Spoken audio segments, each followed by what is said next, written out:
Hey guys, so we are back. Here's Lazar. He is talking to his team. I don't know what they're doing, but Lazar he probably cannot see me. Whatever. Anyways, so let's get back to our amazing guest. So I would like to welcome Yael and her co-founder Michal.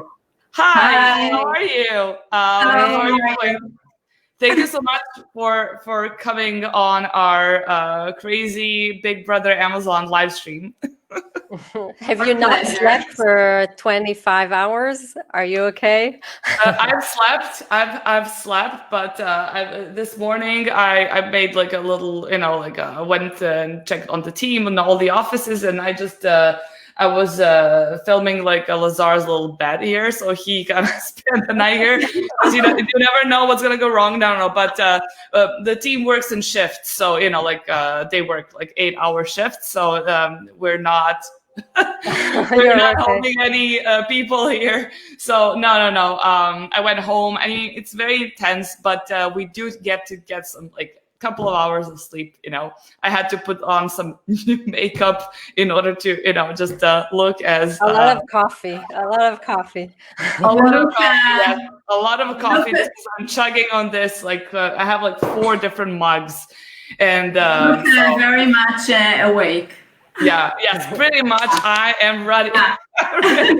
Yeah. So thank you so much for taking time to come over. As I said yesterday, I'm very happy, and it's a great honor to co-host something like that. This never been done before, and to bring on some super awesome guests. And then Lazar asked me if I could bring on some women, girl power on, and I just decided to invite some people that I really think that could share a lot of really good insight.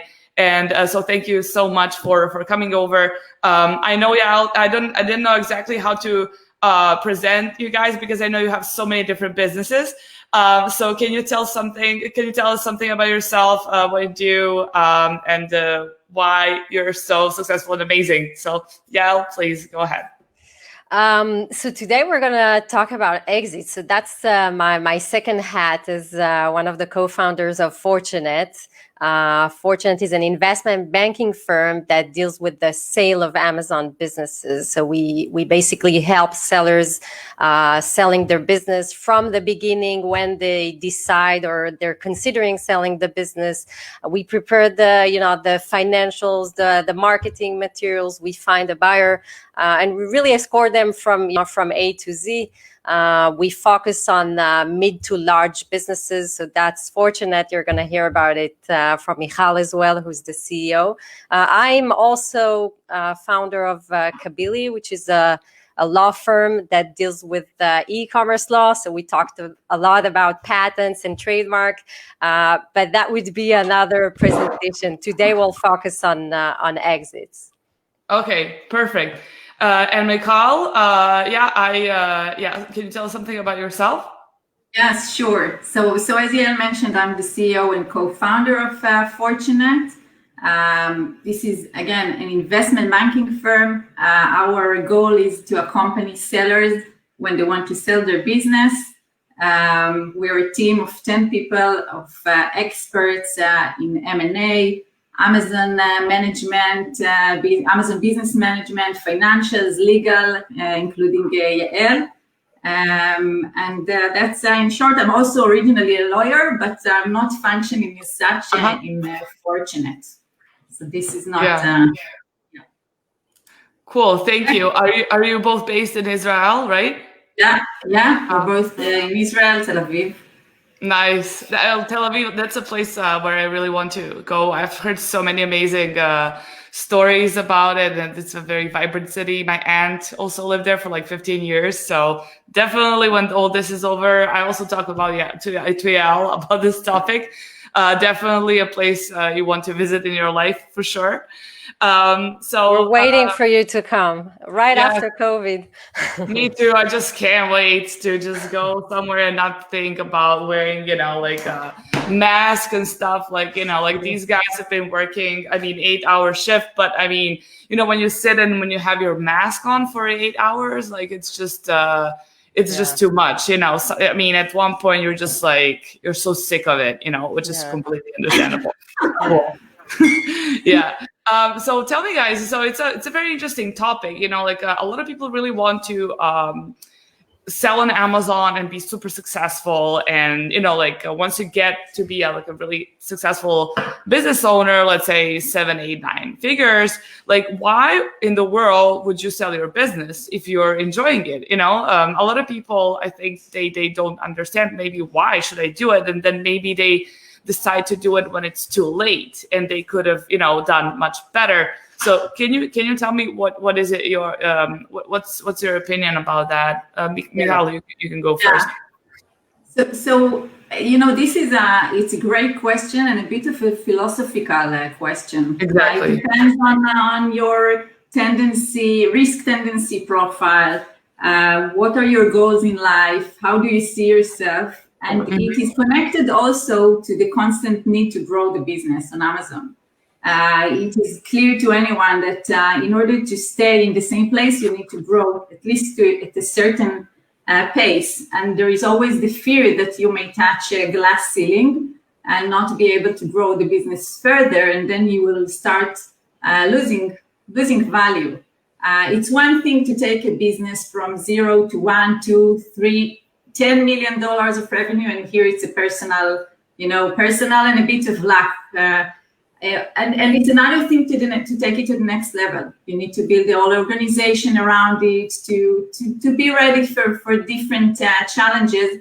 And there comes the question on whether this is the right time to exit. Of course, so this is about risk mitigation. If you want to make sure that the value that you've created is someday lies safely in your pocket, then you may consider to exit the business. We also see other considerations that lead sellers to take this path.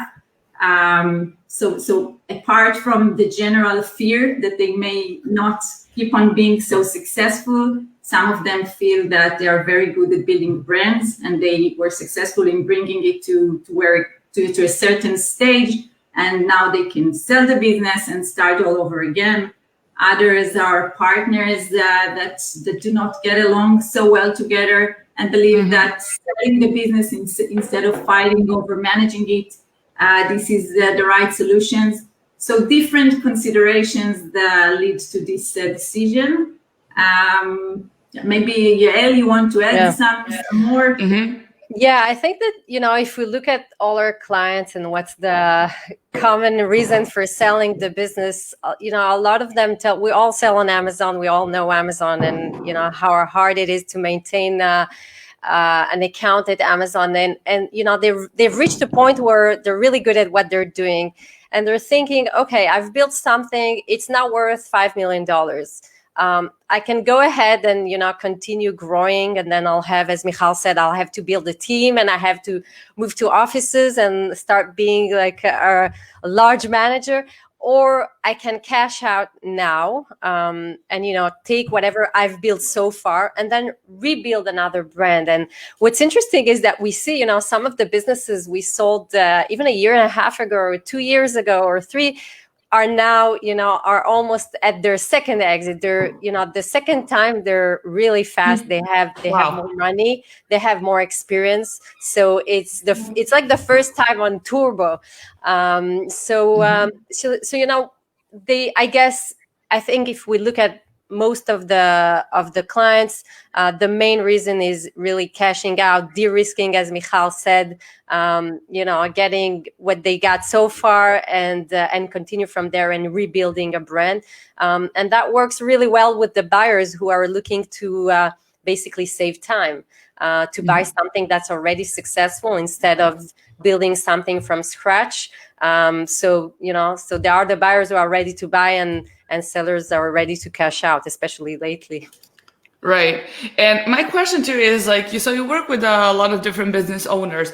And so when they decide to sell their business, they come to you and they have some, you know, idea of how this should look like and how much money they would get. And so how hard it is to actually, work with business owners who want to sell their business? Like, is it all like, milk and honey, or do you sometimes some people can be really, difficult to handle? They're just like, no, I want this, and this is what I had in mind, especially when they're doing this for the first time.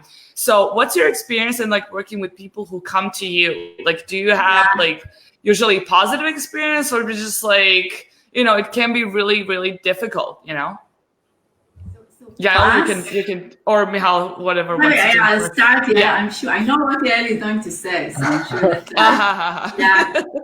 For us, it's each such an opportunity. It's a gift. It's a great opportunity for us to accompany a seller in such a major event in their life. Of course, there are different characters and different set of expectations, but in all the cases, absolutely all the cases, we become their best friends. We are your most intimate consigliere all around the process, and they learn to rely upon us. This is our role. I mean, to wrap them and to answer all their needs during this process, which sometimes can be a bit difficult, a bit frustrating. We come with a very broad perspective to this event. So it's like we can guide them, we can hold them in their hand and take them in a route that we are so familiar with already. And by this, we feel that our experience is so much valuable. So it's a great alliances. We usually we stay, not less than friends.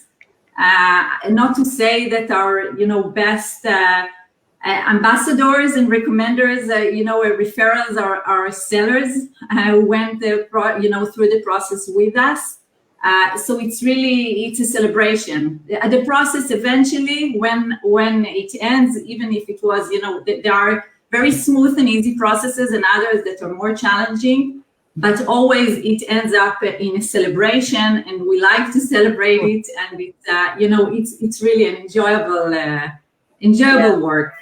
It's hard now that we can't celebrate over champagne. Yeah, I know. That's what we usually do. But as Michal said, I think every time at the end of the process, since we've been talking every day for a few months and we become very close, every time it ends, we feel like some kind of void. Like, where's the person? Why am I not talking to? So for a while, we're still very close, and with some of them, we hope to work in the future. Many of them will probably see again in a year and a half or something, or 2 years.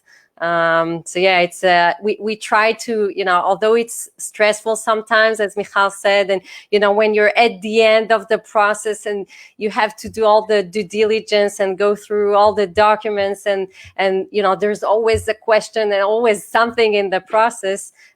We try to have fun and finish it as best as we can.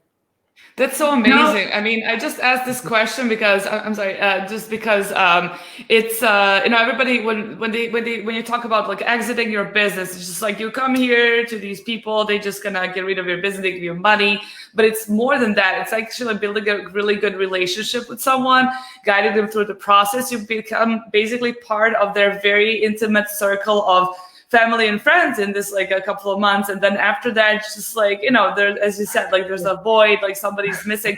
And I don't think that people think of like exiting their business as being such an intimate thing, and building relationship with someone who's helping you out with that. And I just think that's absolutely beautiful, because you just build trust and relationship, and it's different than if you're any other sort of service provider, because you have clients, they use your service, and I mean that's it. There's no like a human touch to that as it is that much in your case, and I just think that's just absolutely great.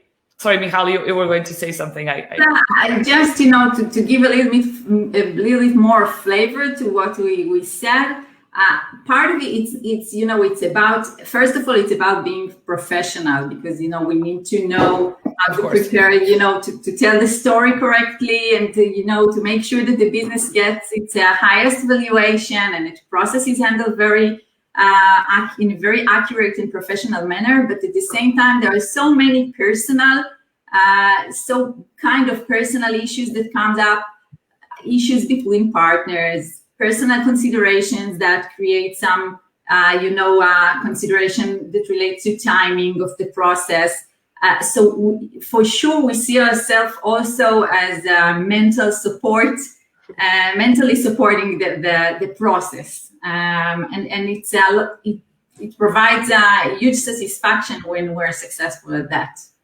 Yeah, I imagine. I think it's a very satisfying for both sides, and I just think that, after you're done, when you celebrate and everything, it's all like these small, little things that actually, they bring something really special, like as a whole unique experience. And I just think that's great. And I would just kind of think that, a lot of people would not think about that. And I just think also that's kind of very important, and especially when you're like an online entrepreneur and stuff like that, you don't actually get like that much engaging with other people or like services used, like especially if you're a seller, maybe your team. But I think this can be like a really like a different side to this business. Of course, it's a very professional service and nobody's going to babysit you, but I'm just saying that I think having like this personal and human touch, like when doing something like that, because a lot of people think, business as their baby, as their child, so they don't want to,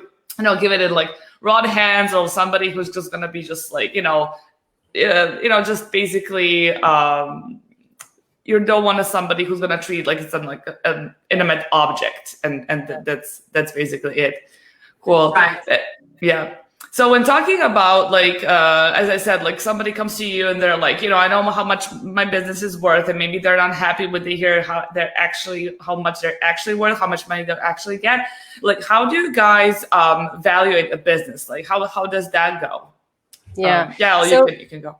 So there's the standard in the industry. At the end, we think that a business is worth what the market is willing to pay for it.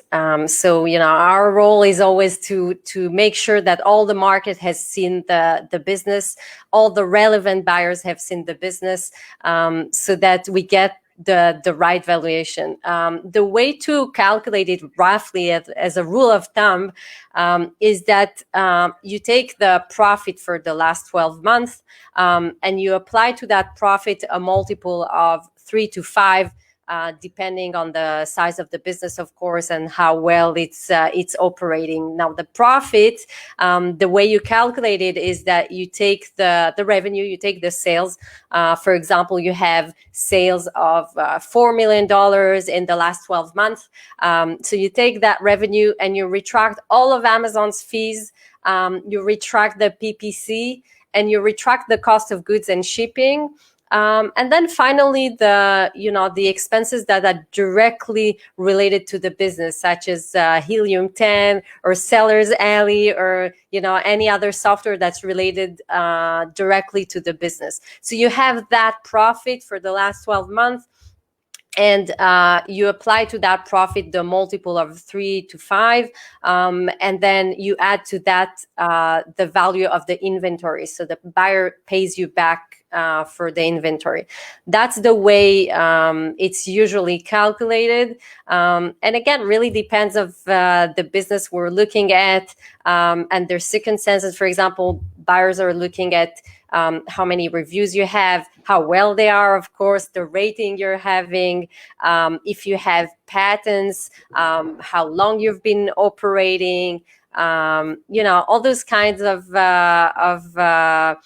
circumstances and factors that they take into account when they're evaluating the business. Mm-hmm. I understand. And what are they actually buying? Like, are they buying like an account? Are they buying like the whole, I don't know, like private label business? Like, how does that work?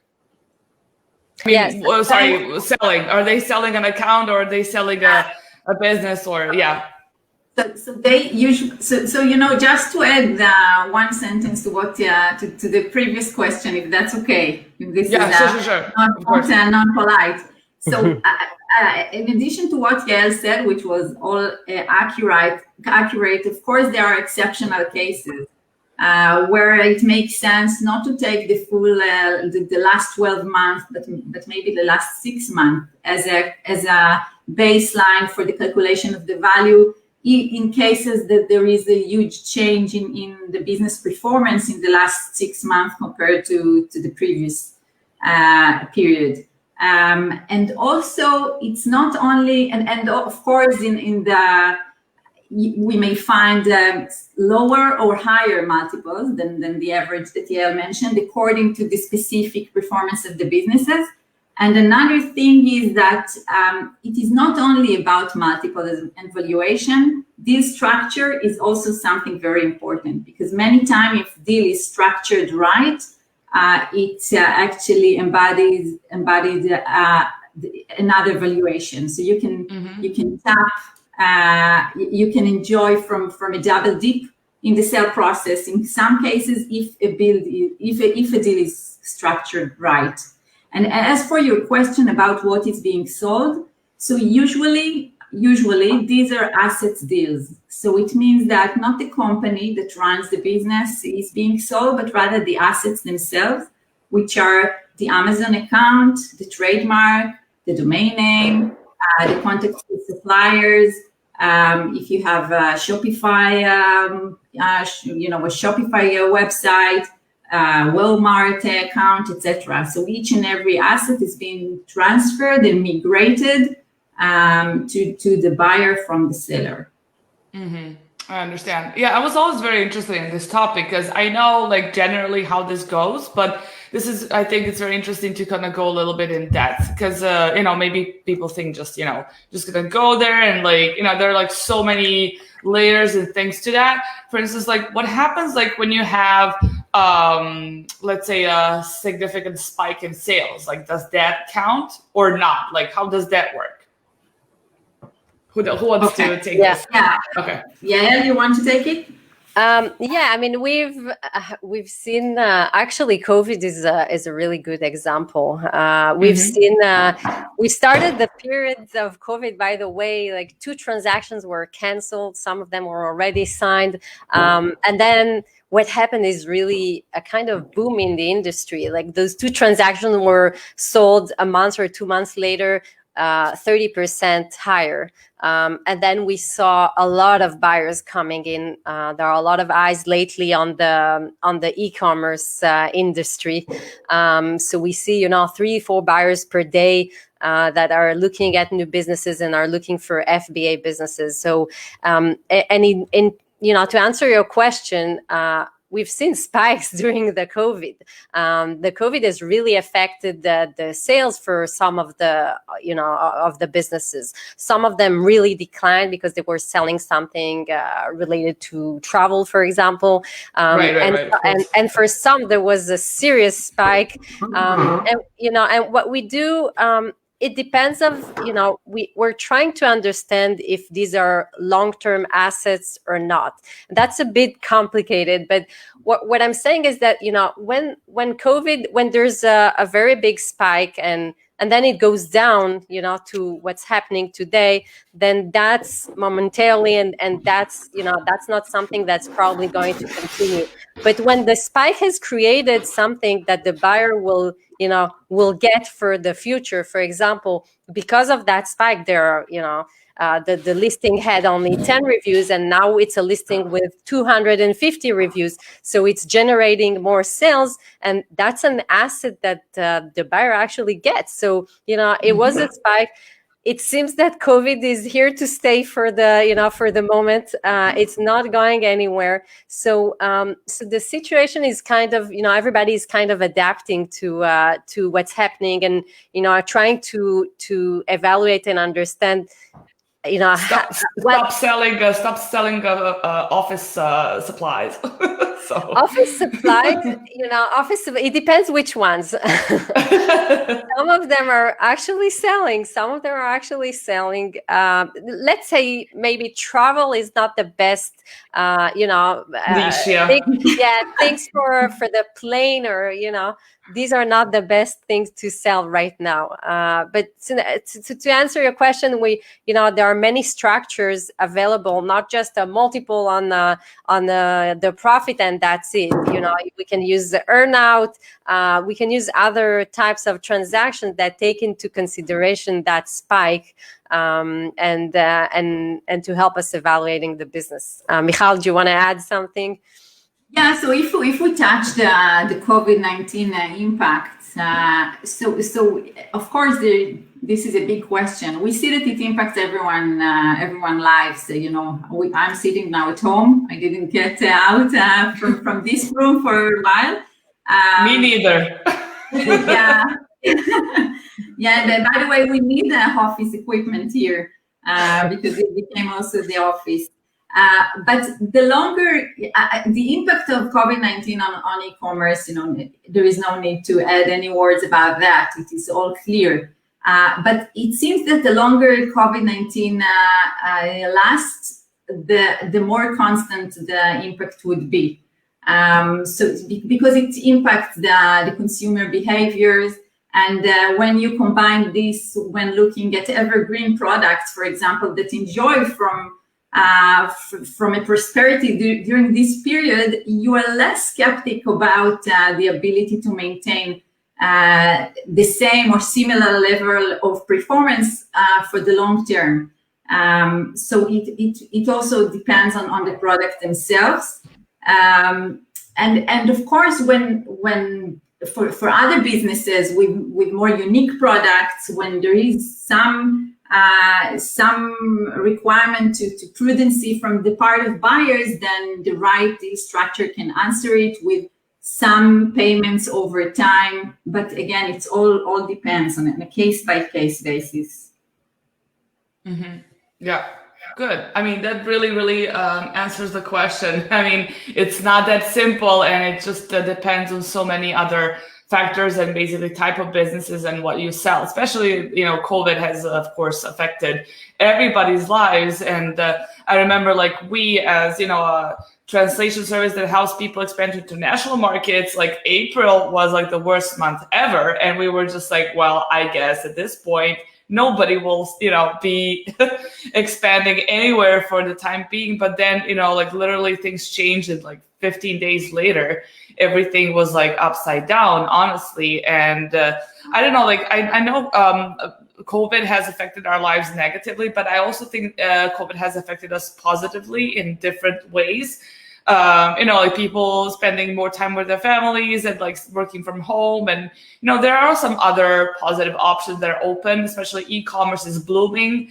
And especially Amazon sales. I mean, I don't know, whoever had was selling masks and disinfection. I don't know what their horoscope said, but previously, one day you will hit it big. There was just some insane things really happened actually, and still happening this year. But when somebody comes and talks to you guys for the first time and wants to sell the business, and maybe I suppose that a lot of people don't have a lot of experience with that, and it's their first time, and there are probably tons of mistakes that they do, probably some wrong steps, and they can probably learn from their mistakes. Do you point out to these mistakes what they did wrong? Yeah. So when they come back in a year, it's a completely different story, and they can make an exit much successfully. What's your experience with that? With mistakes and what people do? Yeah, we actually try to prevent them when we start the process. So, our role is really to guide the seller from the beginning. So, for example, one of the things we saw is that some sellers are not really ready in terms of taxes. For example, we had a case where the seller, got an offer, and then it took him, and then when he got the offer, which was very, very good, he said, okay, let me check with my tax attorney and see how much I have left after the sale. And then, I kind of disappeared for a month, and he lost that deal. So it's very, very important to be ready with the taxes before you start the process, or at the beginning of the process, go and speak with your CPA, with tax attorneys to understand how exactly this deal is going to look like. And another thing that we see and we try to prevent, that's sometimes where my legal hat comes in. As an IP lawyer, I always look at the intellectual property. So when we see that something's missing, for example, a trademark in China, if you manufacture in China, it's a very good idea to protect the trademark there, because we've seen a lot of hijackers kind of stealing the trademarks in China, and then they can and the sellers have no idea about it. No, and then they can prevent, if they do hijack your trademark, they can prevent exporting the products from China to the US. So sometimes we stress that, and we make sure that everything is in order there. So it's very important to remember that. I think that one of the another mistake that we see sometimes, and we really prevent from the beginning, is really to be in the mode. So you're going to sell the business, right? But it's very important that the business keeps growing, because nobody wants to buy a declining business. Now, if you're in the mode of selling the business, we've seen sellers kind of laying back and launching less products and just leaving it the way it is and just maintaining the account. It's very, very important to work as if you're not selling the business, because if you're laid back and you're not doing anything, the business will look like that. The business can start declining, and that's a disaster, because in some cases you just can't sell the business. We had cases where we had to wait another year because of what happened to the business. So it's very important to be in that mode. Let us take care of the sale, and you take care of selling on Amazon as if you're not selling the business. Right. So when somebody comes and he's like, I want to sell my business, and you will tell them, now it's not the right time. Let's take care of you. Let's fix everything what's wrong, and then we are preparing you for an exit, right? And it can take I don't know, how much does it take? Like when somebody comes to you and they're like, I want to sell my business, and you're like, you're not ready, but we'll take care of this. Like, how long does that take? That's preparation from somebody's like not ready to sell the business to, yes, you're ready, let's do it. How long is that? Most of the sellers we represent, since we're focusing on mid to large businesses, they're very talented. They know what they're doing. So in most cases, we won't stop the process because of a trademark or because of the taxes. Usually it takes us about a month to prepare all the financials and all the presentation and the deck and get ready to sell the business and go to market. During that time, that's a lot of time to take care of of the last things, like if your trademark is not registered there, you can do it. Not having a trademark in the US is a problem. So that can stop because buyers, a trademark in the US is one of the most important things. What you're selling is your trademark and your listing and the reviews. So that can stop the deal. Sometimes patent issues can stop the deal. So if you have if you're infringing a patent, then you need to fix that, because nobody will buy a business that's infringing. So these are things that stop the process. But in most cases, I think 95% of the cases, right, Michal? We start and we fix the things as we go, and we make sure everything's ready, and and we kind of coach you to take care of the taxes and take care of this and take care of that. No, yeah, I agree. So the general, cleanups and preparation, we can instruct and how to do that and take care of all of this in a very short period of time. There are some cases where we have decided together with the sellers to wait. So for example, we have 2 sellers that we are accompanying now for almost a year. During which period we accompany them, we prepare their P&L almost a year ago, and then we update their P&Ls each and every month, and they get a very immediate ongoing insight into their business on a monthly basis, which is very helpful.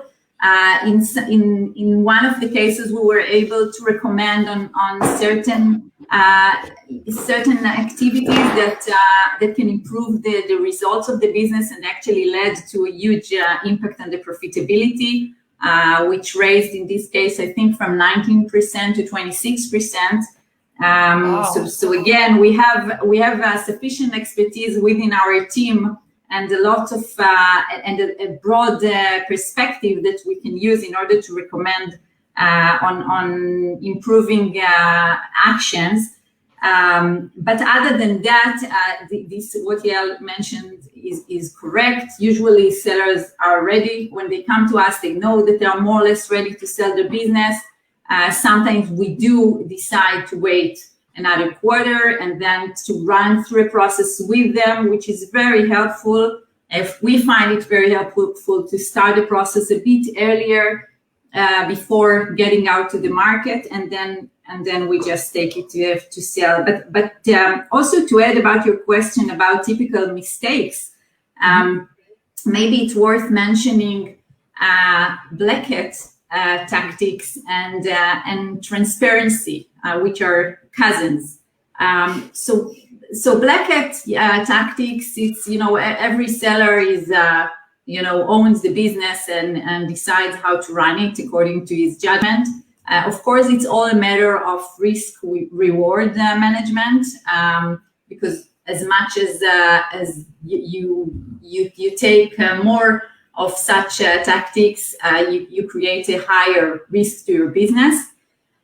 No question that you shouldn't start with anything like that, just to welcome the expected sale of the business with some anticipation to improve some of the parameters of the business. This is not the right thing to do. Buyers are not, sellers are very smart, as Yael mentioned. Buyers are not less smart, and they are experienced, and they can identify, and if we identify those tactics, this is something which is taken into consideration, because it just poses a risk to the business. If a buyer buys a business with a risk that there will be a major scrapping of reviews, for example, then the reviews amount, they are worth less. Or maybe it endangers the total shutdown of the account. This is a huge risk that buyers would not want to take. So this is something to consider. And transparency is also a very important rule. When the seller decides to take the move of exit, he should be prepared to transparently disclose anything which is relevant to the business. Things are coming always, everything is coming up eventually. During the due diligence, there shouldn't be any surprises. So you need to pick your consultant, one that you can rely upon and work very closely with towards the successful sale of your business. But then you need to disclose everything to your consultant to make sure that everything is addressed in advance and no surprises come at the end. Maybe one more thing is, I don't think that if we're talking about mistakes, I don't think that, a few months before the sale of the business, it's the right time to go to new adventures. So if you didn't run your Shopify store until now, don't start just because you want to sell the business. It's just a waste of time and focus. It will not bring additional value to your business. Don't do that. If you don't, if your ongoing course of business doesn't include usual launch of new products, don't start doing it just because you want to sell the business. Keep on doing what you're good at. This is very important. Make sure that the business is managed as you would have managed it, unless without selling it. This is the most important rule. Yeah, I think that's very interesting. Yeah, I think a lot of people would not, share that same opinion with you. But just like, what else can I do, to pump it up, just before I sell? And it's very interesting. You actually have to be very consistent with your business. So whatever you're doing, just don't change it if it's working. Yeah. Yeah. Usually. Yeah. Yeah. Usually. Go ahead, Michal. Go ahead, Michal. There is a fine line between cleaning up the business, making some improvement which is very clear and not risky, and sometimes we can point on such required improvement, and between doing something really different that creates a lot of risk that you do not have the expertise in doing it. This is a fine line that you shouldn't cross. Mm-hmm. I understand. Yael, did you want to add something to this? Yeah, I mean, I was saying that going back to what Michal was saying, we sometimes usually this doesn't end up so well. So if you're very good at selling on Amazon US and you're very good at launching new variations, and now just because you heard from a friend that having a Shopify account and selling on your e-commerce business brings you a better valuation, and that's not a good reason to start Shopify if you have no idea what you're doing and you have no experience on PPC and Google and SEO. What you may end up doing is to lose sales on Amazon because you're focused on something else now, and then lose profit because you spend a lot of money trying to launch that Shopify account. If you were to do it anyway, and that was your plan, and this is what you plan to do because because you're thinking ahead, etc., then do it. But if you're doing that just for the sake of, as you're saying, pumping up the account, then usually it doesn't end very well. That's our experience, at least. Interesting. But how do you maximize your value? So this is a major no-no, obviously. But what else can you do to maximize the value of your business?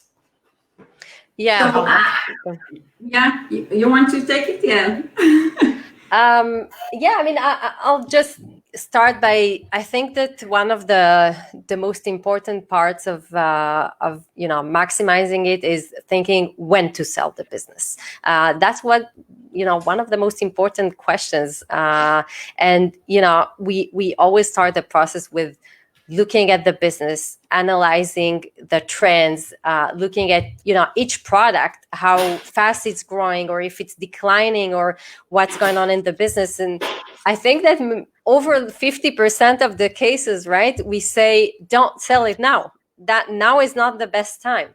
So sometimes it's because it's before Q4, and we know on Q4 you're going to grow significantly. So we're going to advise you to wait until January. Right now we have 4 accounts waiting for January, and sometimes we see that the account is not doing so well, maybe because of COVID, and the account is kind of declining. So so we work together on improving the account and getting it back to the way it was, and then selling the business. So I think that when we're talking about maximizing, probably the timing is one of the most important things. And another thing that I find important is your P&L. Preparing the P&L, the profit and loss report. We always laugh that it's the first step of the negotiation. It's very important to build it in a smart way. For example, if a seller was suspended for a month, okay, or did not order inventory for a month just because he did not have the cash flow, okay, so this created delays and it wasn't selling for that month, so his whole profit went down, right? So if you're looking at the last 12 months, if you include that, then the value would be lower. So you're trying, when you're building the P&L, you need to make sure you covered everything, and everything is maximized, as you're saying, and make sure you feel comfortable with your position.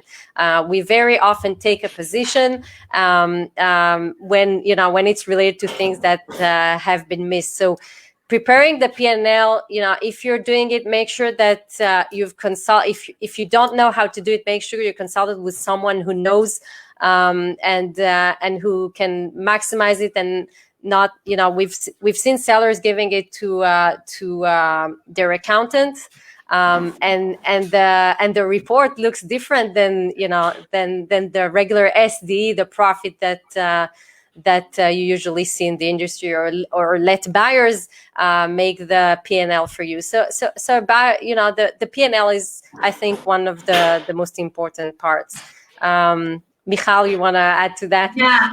Yeah. So it's the P&L and the whole storytelling. You have a business, you know what are the advantages and disadvantages, you know how it is prepared for the position for the future. So you should be the one with the help of a good consultant who tells the business story of your business, actually. Don't wait for others to evaluate you, because you are able to point out on certain keywords that you are leading at. There is always something to explain, something that you can describe better in order to show the big picture. So this is very important, to make this analysis up front, and the P&L is part of it. The P&L, of course, should always be accurate. I mean, when we prepare the P&L, we don't miss anything there, but we make sure that things are being classified right, or if we think that some components should be addressed in a certain manner, so we take this position out loud. I mean, we don't hide anything, but at least we start with a position that shows how we see the business. So this is one thing which is very important. Another thing which is very important to make sure that you get the best value that you can is to make sure that you are tapping the whole market. This is a highly dynamic market. I mean, every two or 3 weeks, we can describe the market a bit differently. Multiples are changing, buyers' dynamic is different, sellers' dynamic is different. So it is, and it's not like there is a public registry of any deal that have closed until yesterday. So the only way for you to know how much your business is worth in a certain time is to really make sure that you are addressing the whole market. And ideally, you should create a kind of an auction, not a public auction, but a behind the scene auction. Create some competition over your business. So for example, what we do, we address as many potential buyers as we can. We do not address buyers which are not potential buyers. If this is a buyer that your business is not relevant for them, don't waste your time and don't expose your business to them. But if you can identify who are the relevant buyers, you should make sure that at the same time they all have access to the business, and this way you can create a negotiation and a discussion over the value of your business. At the same time, with different buyers, you get an immediate feedback from all the market. You're able to discuss with everyone based on the feedbacks that you get from others, and this way you can get to the best result you can. So I think that, to sum it up, this is the most important thing: preparing your story, telling your story well, and then making sure that you are communicating with the relevant part of the market to your business. That's perfect. And enjoy and smile. Keep on smiling. Because this is and I mean, when talking about this year, I mean, the crazy stuff happening, like, have you seen the tendency of people buyers buying more accounts or businesses, or less than like previously? Yeah, to say that buyers buy more, it's an understatement. I think that, with the prosperity in the e-commerce arena and Amazon sellers in particular, we see more and more money, investors' money addressed to this market. And with that, we see multiple buyers joining the game on a daily basis. Part of them are very, very skilled buyers with deep pockets and lots of experience. So the market is, I think it's a bit similar, Jana, to what you described that you had in your business. So we too. We felt, as Yael said at the beginning, 2 weeks of not knowing where we're going to, and then boom. Yeah.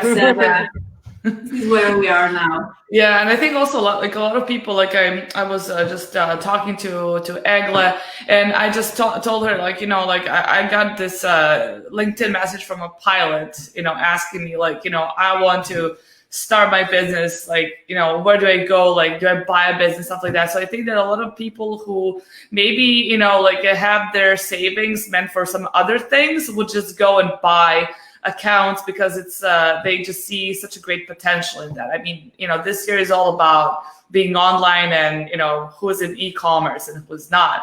But who are actually like the buyers? Like who are the most often buyers? I mean, I understand that this year, I think the variety of them is like it's bigger variety than ever, I think, because as I said, I think a lot of people want to get into e-commerce this way. But who are usually the buyers that want to buy accounts? You can maybe take this one. Yeah.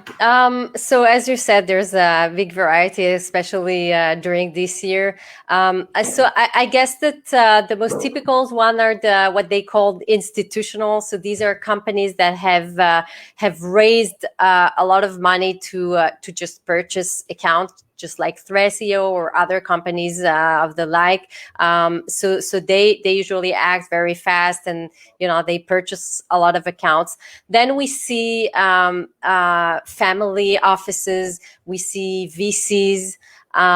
We see, companies that are selling on Amazon. For example, one of the top 50 sellers on Amazon that has, a private label and wants to expand to other areas. So they started purchasing accounts. And we even see, since COVID, we even see people from other industries that are understanding that e-commerce is the place to be. So, for example, we have, hotel owners that their business is kind of dying, and they're looking at other directions, or people that read a lot and understand that e-commerce again is booming. So they want to invest money, so they kind of join. They're an investor joining an agency. So the investor puts money, and then the agency kind of takes the lead on the management of the account. So all kinds of buyers, I guess. And I think this year has been the most interesting since we started. Definitely. Yeah. Michal, would you like to add something to it, or?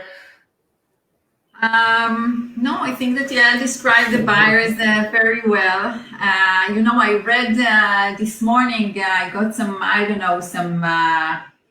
email dissemination with the phrase gradually and then suddenly. So I think that this is a very nice summary of what we have seen in the past few years. So we see a field which gradually is growing. I'm talking here, on our nice angle of this market, just the M&A, the exits.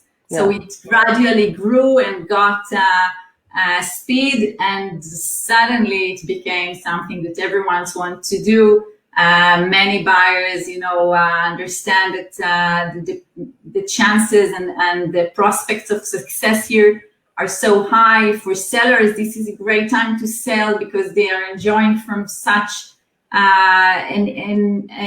short-term increase of their business. So actually they accomplished in 1 year what they could have accomplished in few years. So it's like the win-win situation for everyone.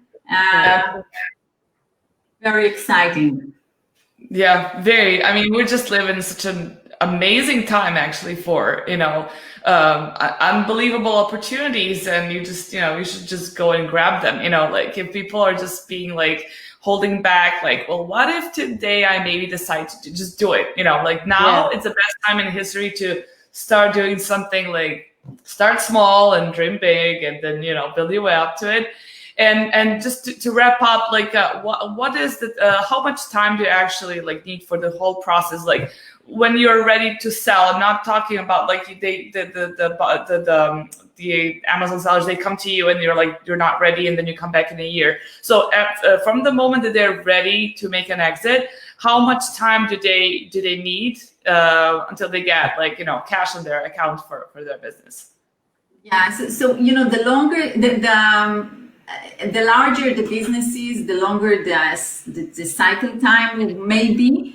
But in general, as a general rule, if you come to a consultant, let's say that it takes up to, I don't know, between 2 weeks to a month to prepare your material, and then you go out to buyers, and in 3 to 4 months you can be done. So that's a straightforward scenario. Of course, if you have a larger business, it may take a bit longer, but maybe half a year. But this is more or less the time. Yeah, perfect. It's not that long, actually. It doesn't take, forever and stuff. Cool. Well, I think it's a very interesting topic for a lot of people. I mean, this stream for now has been seen by 7,500 people. So hopefully, and it's going to be like online for a long time. So hopefully people got some really cool information, and maybe, if they're not, ready to sell, or they've just started, there's some great potential in actually building your business and exiting. It can do a lot of, you can do the right thing by going to you guys and asking for help and advice. And how do people get in touch with you? Like, how can they contact you?